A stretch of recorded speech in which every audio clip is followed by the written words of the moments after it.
In today's episode, we'll be discussing Canadians moving back to Canada from the U.S. with immigration lawyer Evelyn Ackah of Ackah Law. Evelyn is the founder and managing lawyer of Ackah Business Immigration Law, which was founded on December 1st, 2010 in Calgary. And before we came on air, we were kind of teasing Evelyn about the Calgary Flames and asking if the riots had stopped. And Mike reminded me that there's only riots in Vancouver, so after hockey games. Evelyn's practice focuses on Canadian and U.S. immigration law. Now, before we start asking Evelyn some questions here, Evelyn sent me over an email a couple of weeks ago, and it really was about her journey, her parents' journey to Vancouver from Ghana. And I'll tell you something, if anybody wants a copy of this email, it will bring tears to your eyes. I mean, this says a lot about Evelyn being so committed to helping Canadians move back to Canada from the United States. But it was a great email, and I've read it a few times. I've read it to my wife, and what a great story. And thank you so much. I appreciate it, Gerry. Thanks for having me. Oh, you're very, very welcome. Well, we look forward to it. We've got some very interesting questions for you. So we'll jump right into it because I know your time is limited. You're very, very, very busy. Just like you. Immigration law. That's right. You know, it's funny because we were talking about Evelyn has a wonderful podcast, which is called Ask Immigration Lawyer Evelyn Ackah. And I'll tell you, I've been a guest on her show, and it's very, very interesting. I'm constantly going through your podcasts because we get so many questions about Canadians looking for ways to spend more time down in the States. Mm-hmm. And of course, Americans coming up to here. So here we go. Okay. And we're going to remind people a few times of Evelyn's wonderful podcast that's available for all the listeners out there. Okay. So the first question I have, and a lot of these questions, it's funny because when we're talking about immigration, nothing is simple. So the first question we have, can Canadian citizens living in the U.S. return to Canada? Yes, they can. When you're a Canadian citizen, Gerry, you have a Canadian passport, you can always come home. That's the real value of being a citizen, different from a permanent resident where you need to confirm your status as a permanent resident by spending 2 years out of every 5 years physically in Canada, or you're accompanying a Canadian citizen abroad. But Canadian citizens can always return to Canada unless there's some criminality or something that has made them inadmissible as even Canadian citizens. But it's a very, very, very high bar. That almost never happens. You know, it's funny because Evelyn and I've got to know each other quite well over the last couple of years. And I apologize because we tend to kind of finish each other's sentences. So that was going to be kind of part way through there. That was what I was going to ask you. So a lot of the Canadians that go down south go down on what they call a green card. And that green card can lead to citizenship if they choose to. But what happens to that Canadian's green card when they do return? And is there a process to turn it in? Can they keep it forever? What is the answer?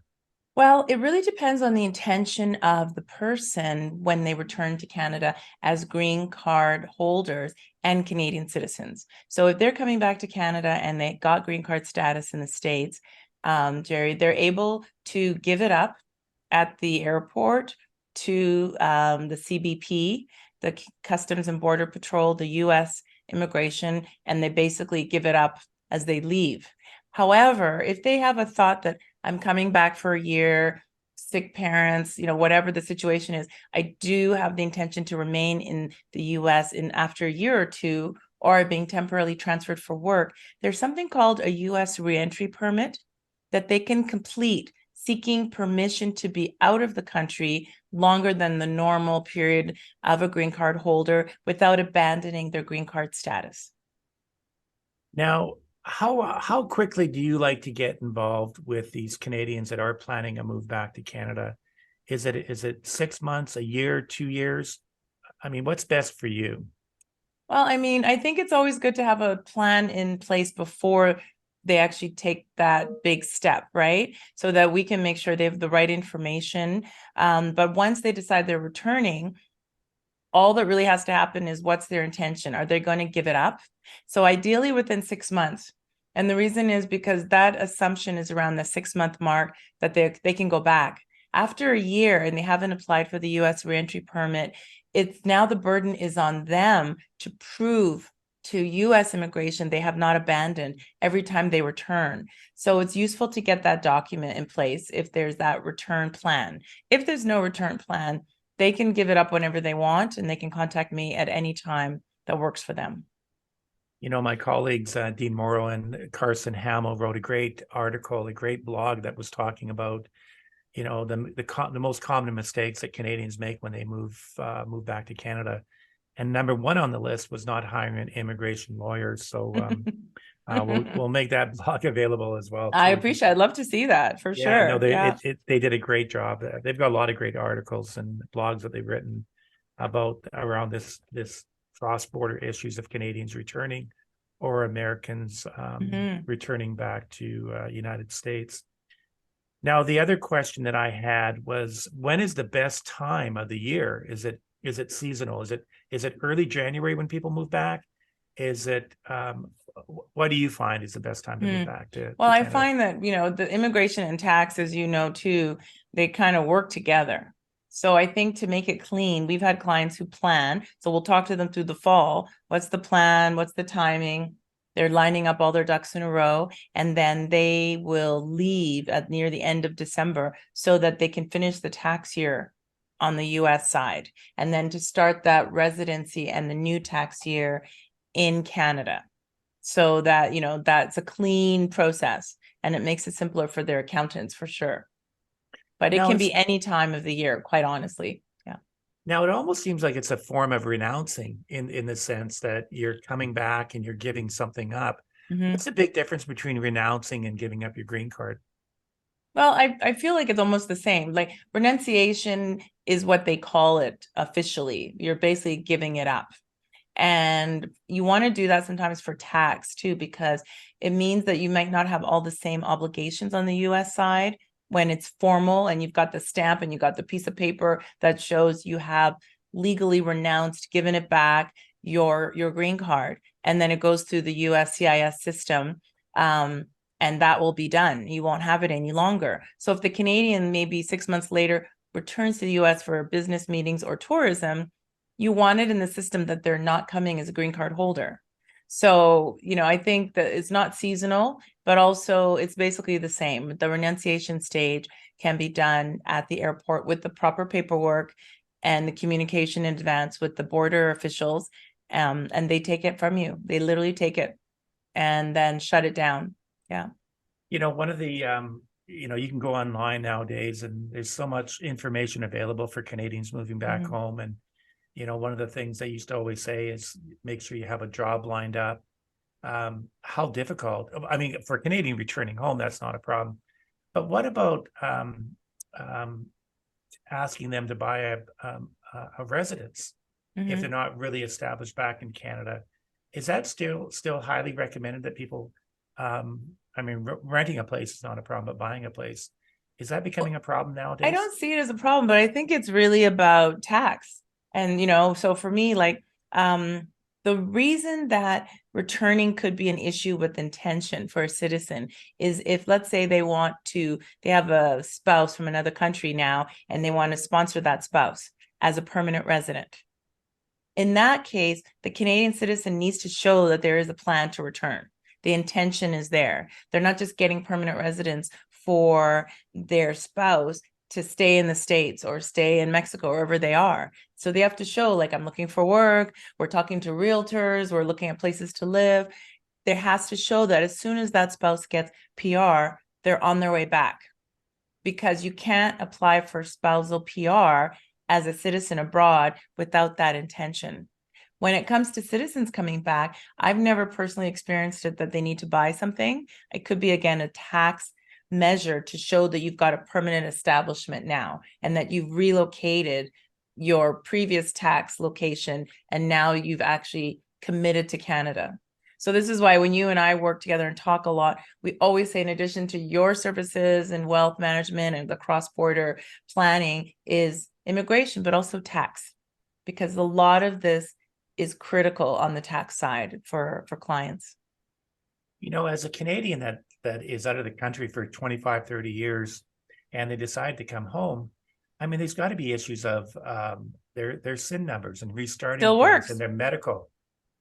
Medical is an issue. The SIN number is exactly the same, doesn't change. And so they might have to go to Service Canada and just get it reinstated, or tell them, now I have an address, now I'm back. But the health card piece is the key, because usually you have to show your resident. And that doesn't mean you have to buy a house. It means you have to show them you have an address for 3 months, or every province is a little different how they deal with medical, to get it reinstated so you can continue to benefit from health coverage in the province that you're in. So it's not really a big deal for immigration, because you're a citizen. You've got a valid passport, I'm assuming, that you're traveling into, and getting your SIN card, bank accounts might take some time to get opened. You have a SIN card to do that as well. And then you're able to kind of start your life, whether you're working or back to Canada to retire even. So I guess I'm thinking about this. I'm going to become this character that's lived in the United States for the last 25, 30 years. And I pick up the phone and I call Evelyn. And what is the process and that you take me through that's going to allow that I get everything right? Well, I always talk about how long you've been away, what the plan is. You coming for work? Are you coming to retire? Do you own a business? I kind of just investigate their backgrounds a little bit so I know more. And also I ask them if they're married or have a partner or children, what are their nationalities? Because often we have a family coming back now, and she's a very advanced professor at the university and will be working in a really high level role. And her husband is the same as her career-wise, but he's a Spanish citizen. So immediately you're like, okay, we got to deal with the kids. Did they register their birth abroad ever?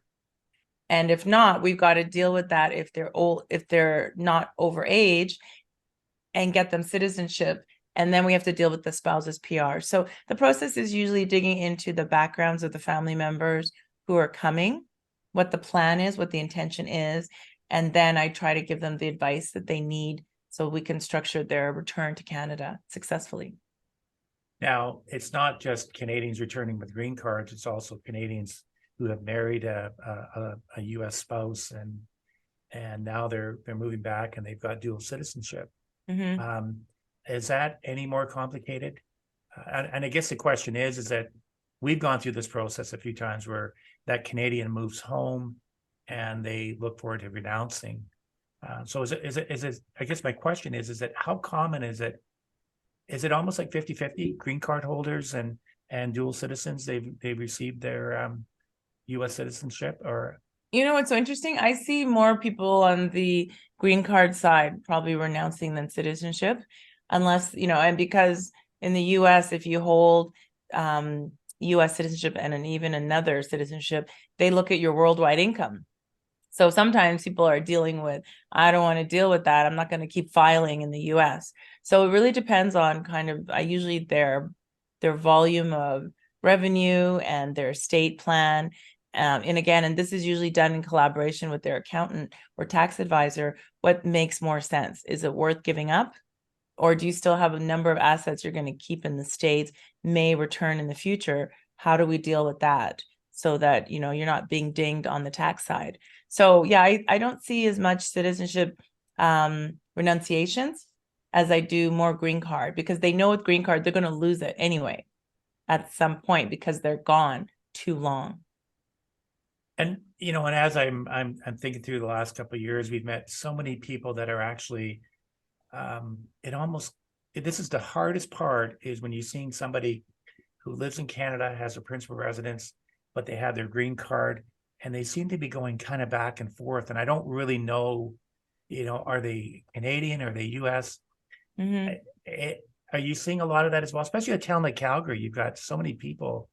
We do lots of back and forth. But I mean, at the end of the day, it's about what's their citizenship. Like I was just talking to somebody today who's a Canadian citizen and wants to spend lots more time in the US than her 6 months less a day. And I was just saying, like, you need to talk to your wealth advisor and you need to figure out how you're going to stay there. Are you going to work? Do you have family that can sponsor you? So, I'm seeing it, but I'm not seeing it as a problem, because what they're doing is they're going back and forth so that they can continue to meet that 6 months less a day maximum of time. So that's why there's that movement. It's like you know already the maximum time you can spend in the States, and you need to be able to plan to be back in Canada in time.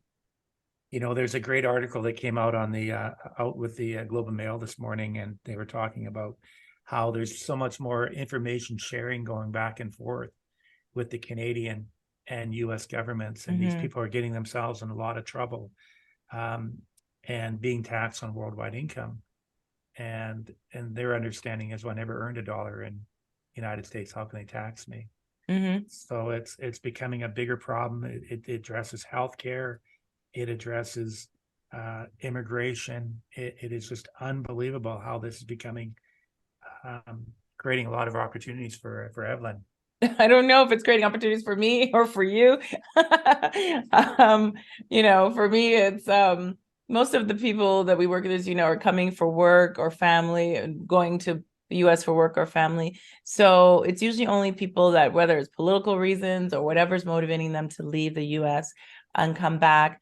And I always say, you don't have to make a decision right away. I always feel like, come and live here if you've got legal status for a year or two, at least if you're a citizen, before you make that decision, of course, with tax and wealth advisor advice, because you might not like it. It might not be your cup of tea. So rather, before you do that big transition, make sure it's really where you want to be.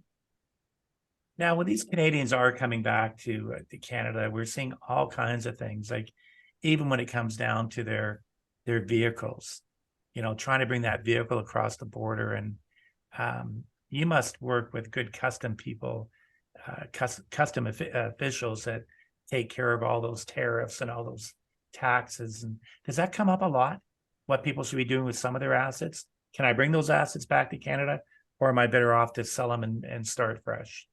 It comes up with respect to cars, quite honestly, because sometimes people want to drive up and bring their cars with them. And the biggest question, I'm not a customs expert, but the biggest question is, do you own the car outright? They need to own the car outright before they can come across with evidence of ownership and license, et cetera, and insurance. If they're leasing the car, they have a big problem ahead of them, and it's not so easy to just come on up.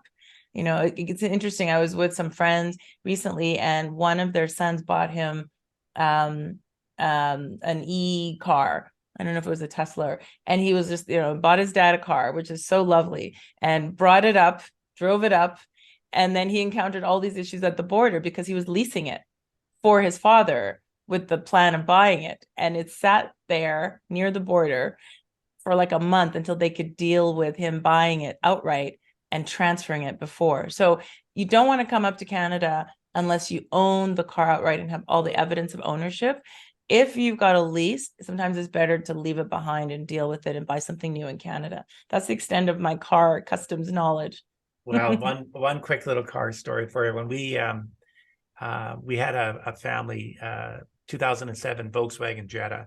My wife had the vehicle. She had it through work, and then we bought it outright, and we let our daughter drive it and destroy it for the next 4 years, as young drivers do with these parents' cars. And then we shipped it to Maui, and we were so impressed that it cost us $1,025 to ship it to Maui. As soon as we got to Maui, they said, "Whoa!" When we went through the safety inspection, they said, "Oh, this car is in kilometers." It was quite really amusing. It was one of those things, and unless you know the local safety people, be careful what I say here. I'm going to incriminate myself. Yeah. But they said that, okay, we'll tell you what, honk the horn, turn on your brake, turn on your signal lights, put on your brakes. Okay, it's good to go. Yeah. But I caution people, be careful. What appears to be something really intelligent can make you look pretty silly afterwards. Oh my goodness, that's hilarious. So the other question I have, and I think you've kind of answered this before, but what happens if you lose your Canadians, or how do you lose your citizenship? And is there ever a process? Because some people, is there quite a process that's called renouncing? And why would you ever even consider renouncing? Yeah, I would It- it- never consider renouncing Canadian citizenship. I can't even think of a situation unless you're taking citizenship in another country that does not allow you to have other citizenship. So, for instance, in Germany, and I think some of the Netherlands countries, I've dealt with this before, I think Holland, it's really challenging for them because they maintain permanent residence because they can never become citizens. At least Germany's changing now if you can show you've got real ties and businesses, etc. there. But that's the reason. So some people have to decide what's more important to them, the other country or Canada. That's the only time I've seen it where they may renounce it if they're going to be living somewhere else and they don't get recognition, or they can't get citizenship in another country because they already hold a Canadian citizenship. But yeah, it's not very common.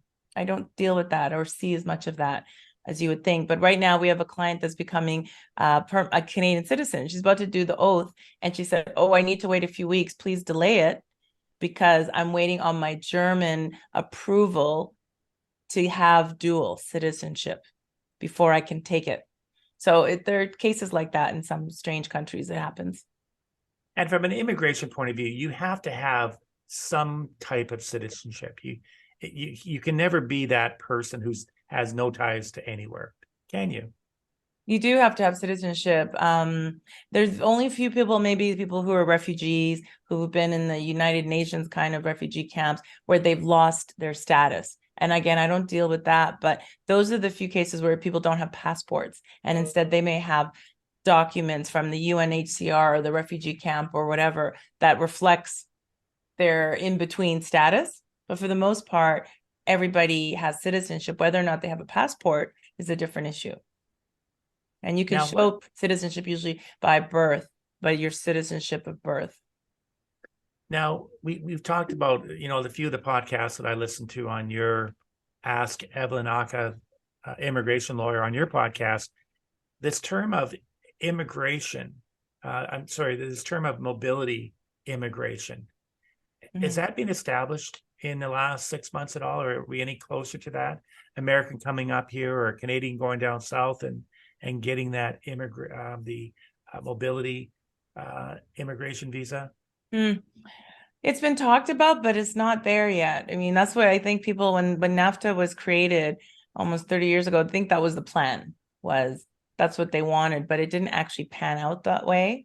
So I haven't heard anything changing, especially now that they've revised NAFTA under the new USMCA, whether or not they're going to actually allow for that flow, kind of like in the EU, where you could just have gone to different countries and start working. We're not there yet. And I think it's because we need to have some checks and balances on maybe the numbers of people that are here, what they're doing here, and making sure that there's some equality. There's not all Canadians going down to Florida completely, or Hawaii or California, and it's not all Americans from certain states running up to Canada. So I haven't heard that that's actually going through. It's just been talked about, I think, in the media more than on the political front. And I guess it's one of those things that the immigration would be easy to solve. It comes down to the taxation and where would that taxes be paid? Is that money being earned in the United States or in Canada? So I guess it's more of a taxation issue. Yeah, I mean, like we've talked before about that visa. I forget what it's called off the top. It's that visa for people who are working all over the world, and other countries, some of them have them, where you can just go and take your laptop and work from Malta or whatever, and you have legal status. We don't have that type of visa that allows you to continue to do that and float around working wherever you are. Not yet. And I think the tax definitely drives that too.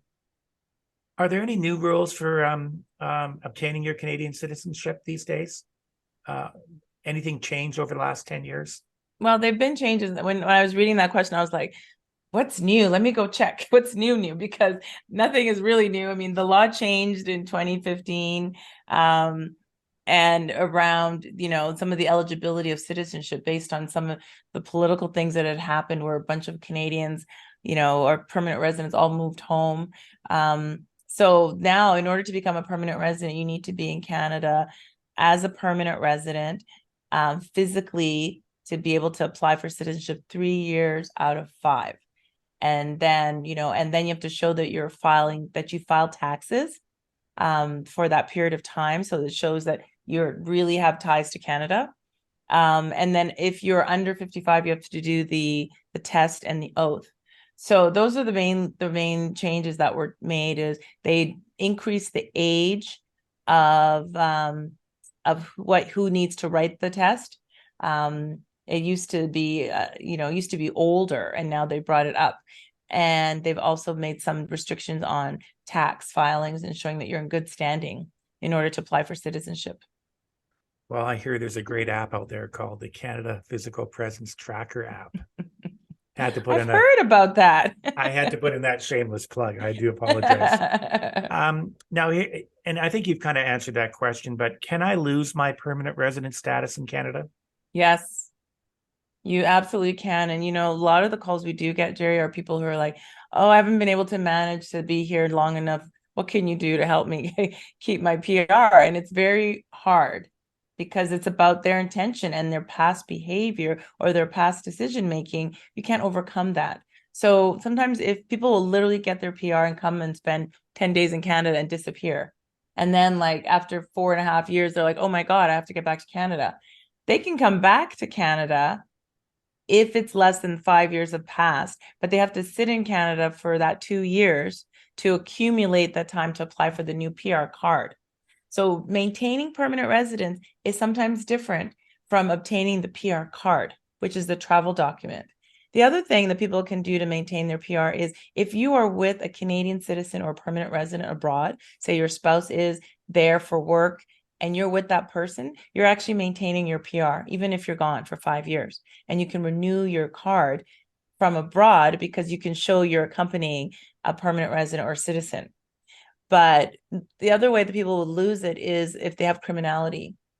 And unfortunately, like I've had the most interesting case this year where a number of things that happened in their life and they were convicted of several things and all along thought they were basically bulletproof and maybe thought they're even a citizen. They've been here since they were 12 from the UK, only to find out that the criminality and the conviction and the repercussions were then communicated to Canadian immigration.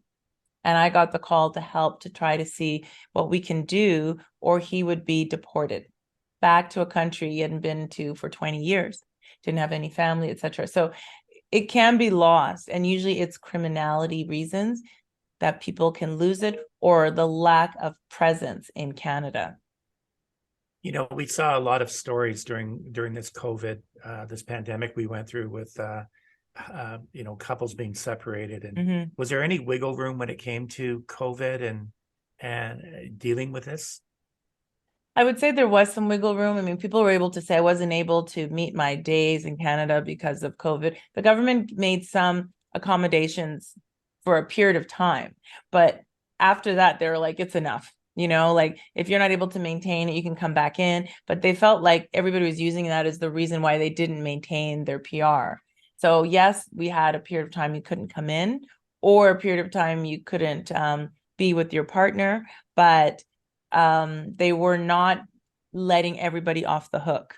So some people were impacted by that change for sure.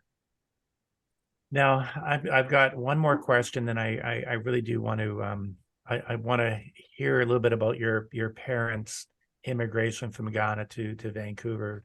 But my last question is that how many times can you take the citizenship test? And I can't even imagine what that's like. I'm born on Vancouver Island. I've never really gone anywhere other than back and forth to Maui. I would be worried that I would fail that test as well. You'd pass it. I don't know if there's a rule. I think it's 2 or 3 times. Most of my clients, all clients pass it. I mean, what they do, Gerry, is they give you the test book, electronically. It's on the government website, and you can also get it by mail, and you just read it and study. And it's like a multiple choice type of test. I'm sure you would pass it, but most people pass it.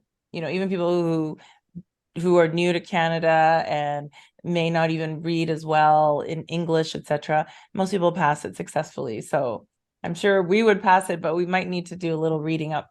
Okay.